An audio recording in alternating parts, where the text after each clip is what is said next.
friends, welcome to Sparkle with Jyoti. Today's video is going to be very important as I'm going to talk about how you can find jobs in Sweden. If you're looking for a part-time job, if you are studying here and looking for a part-time job, if you are a wife who has come along with her husband to Sweden, and you're looking for some side hustle, and basically anybody who is looking for a side hustle should watch this video. And before we continue, if you have not subscribed to the channel, please go down and there is a red button. Please hit the subscribe button so that you don't miss any good videos which I make. Okay, so let's begin. So first point what I want to talk about is learn Swedish. Yes, old, but time and again I will keep repeating it that please learn Swedish. If you are planning to come here, if you have recently arrived here, you should learn basic conversational Swedish. Even though your company, for example, even my company speaks English fluently, and there is no need to speak Swedish, but Swedish can really open a lot of doors for you, and it can really help you to go ahead in your game. So yes, you have to learn Swedish. So the second point what I want to talk about is part-time jobs. Yes. So basically I think at some point you need to just get started, even if it is a very small way. It's very important, and I think it's the most difficult thing is to get started. So you need to start somewhere. So basically here a lot of hourly basis jobs are available. For example, there is a high demand for preschool teachers.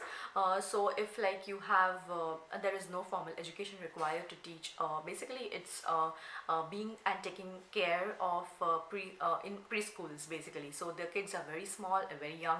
They are like between age of 1 to 6, and it does not require any major skills. So you just need to be compassionate towards the kids and take care of them in a good way, in a caring way.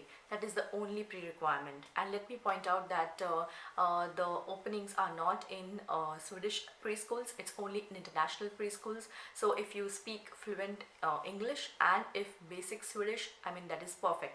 So you can do these kind of jobs. Then there is another option like Burger King, McDonald's, and a lot of grocery stores, or a lot of clothing stores. So you can even makeup stores. So they require a lot of sales staff, especially on weekends when the crowd is more, and also summer and Christmas when the holidays are there, and when maximum people go out of town for holidays, and that time is the requirement for additional hand.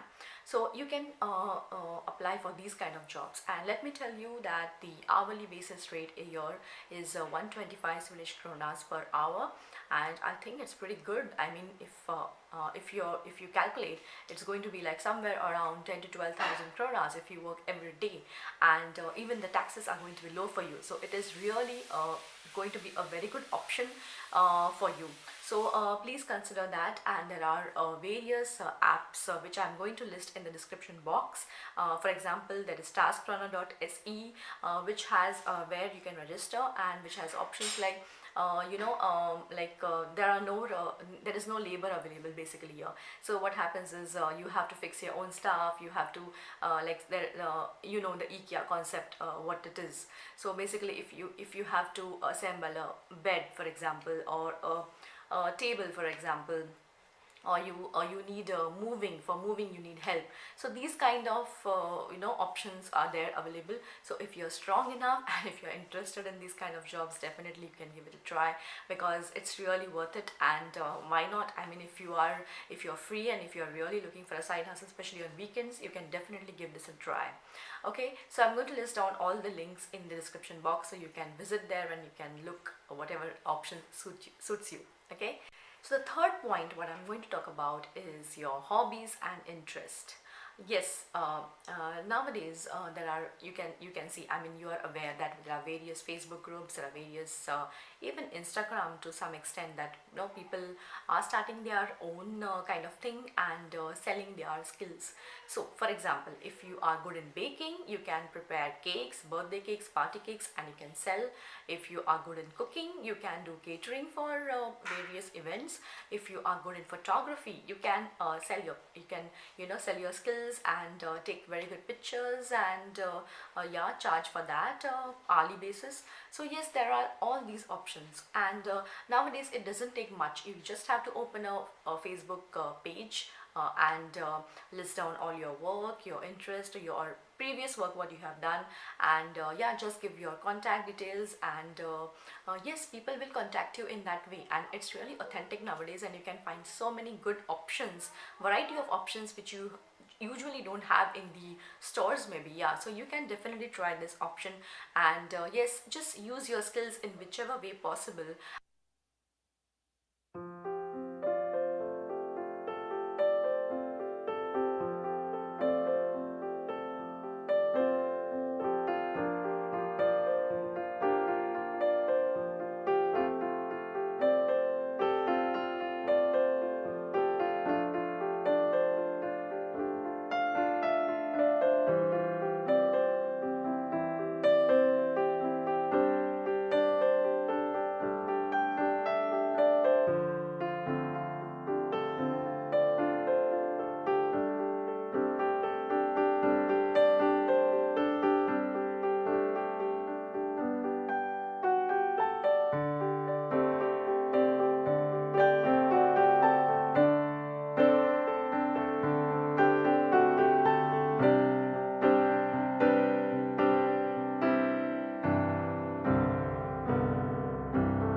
So the fourth thing what I want to talk about is employment fairs. Yeah, you can see there are various apps and various websites available in Sweden. For example, to name a few, one I can think on the top of my mind is Meetup. So basically, even Meetup and also the public library, on which I have made a video, which I'm going to link somewhere here. So that also has lot of events and workshops happening. So what happens is, if they have any kind of seminar or any kind of meetup going on, if someone is going to arrive and they are organizing something on a smaller scale, they will list down there. So with the dates, time, and even you can see the upcoming event, so you can plan well in advance. Okay, so what happens is a lot of multinational companies like IKEA, then Skanska, and a lot of public organizations, who come at these employment fairs to look for good talent and for the people. So what you can do is you can carry a bunch of CVs with you along with cover letters, and yes, cover letter is very very important in Sweden. I will make very soon a video about the same, that how you have to make a cover letter and what kind of CV and you should make in Sweden, and what kind of approach basically you need to have in Sweden to get a job. So yeah, so you can have these kind of CVs and cover letters, and you can approach employers in the employment fairs, basically whom you want to work with. Like you must be having a list of employers or list of companies where you want to work. So you can basically have these kind of employers. You can approach them, you can hand over your CVs, and you can take their details, so that you can have a kind of a follow-up with them, either by sending an email or giving them a call. Okay, also I would like to mention here that yes, people, employers especially, may it be a very high position like a CEO or MD or a marketing director, people are very open and open to these kind of things. So yes, you can definitely send an email, and people won't mind, and people will reply. Yes, so that is the best part. So you won't be like rejected, or you won't feel, oh my god, this person is not going to answer. No, even if it is a negative reply, you will get a reply.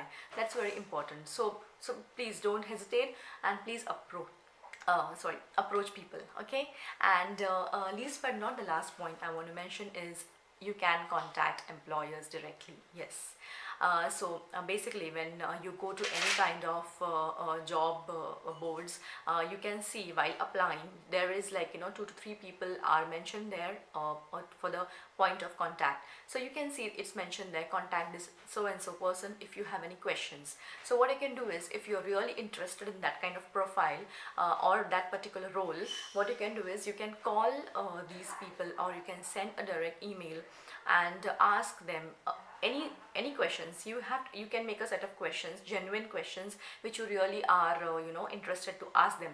So yes, you can make these questions. For example, what are the timings of this position, where this position is going to be based at, what kind of work structure is going to be there in your company. So any genuine questions you can list down and you can ask these people. You can call them basically, even the contact number is mentioned there, direct mobile number. So you can call these people and you can ask them these questions, which shows them that how genuinely you're interested in to work with the company. And also when the application reaches the recruiter, your name is going to be top of their mind, and they're definitely going to remember you, and your chances of getting the job are going to improve, right? Okay, so yeah guys, these are the 5 points which I wanted to talk to you about, and I hope this video is helpful to you. Also, you can, if you have any personal questions, you do ask. I'm getting so many questions asking various job options and how you can get part-time jobs. That's the reason I made this video. So yes, please keep continuing that. Please ask questions and send it to info@sparklewithjyoti.com, or as you can also comment on the video, and I will make sure that I reply to the videos, the comments, and I'm trying my best to really help you in whichever best way possible, guys. So yeah, so do let me know in the comments if you like this video and if you would like to see more of these kind. And yes guys, please keep watching, and please like and subscribe, and please keep giving your support. Thank you. Bye bye.